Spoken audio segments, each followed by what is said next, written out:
Thank you very much for your time, sir, here on Newslink. Now, first of all, explain to me what the significant changes are in this act. Sure. Thank you very much for having me. The act is a game changer, if anything else. For the most part, estate agents are going to have to carry on as usual.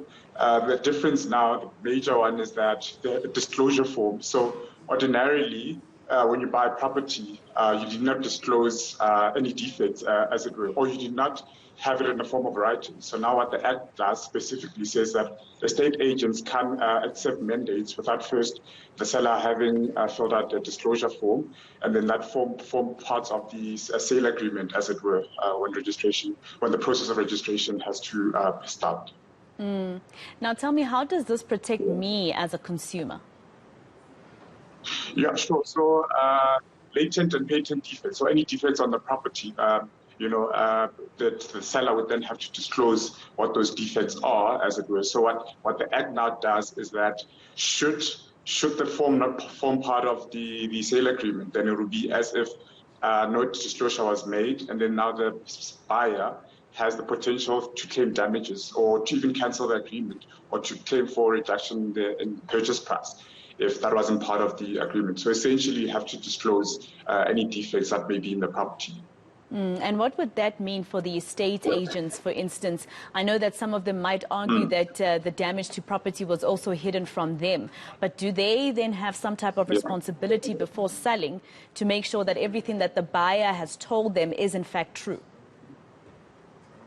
Absolutely. So that's exactly it. And that's why the Act specifically says that before the agreement, before the estate agent even agrees for the mandate, there must be a disclosure form that is completed by the seller.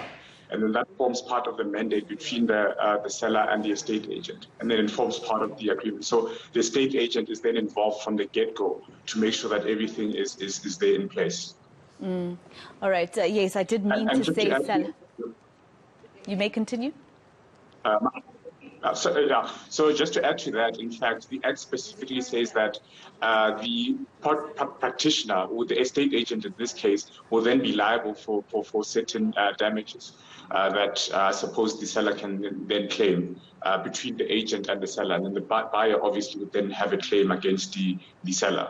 And the banks, are the banks supportive of these new rules, especially because when you buy a home, essentially it's owned by the bank until you're done paying for it, right? So are they being supportive of this new legislature?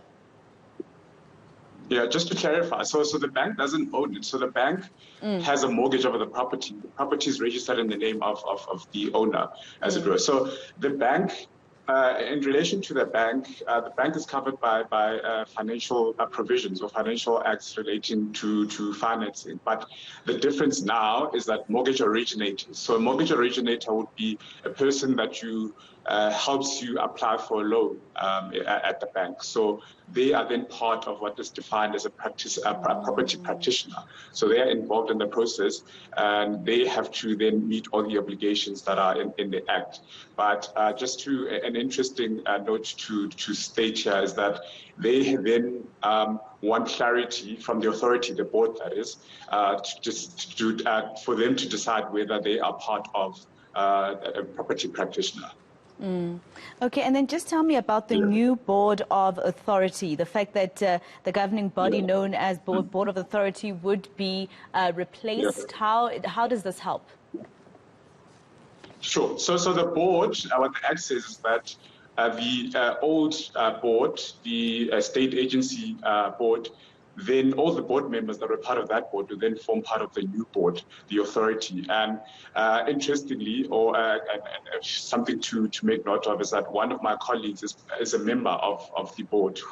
So the board has the authority to regulate everything relating to the Act and to make sure that things are in order, or the provisions of the Act are made known, as it were. All right. Thank you very much for your time. Hopewell Sathekge, a director of the STBB Attorneys.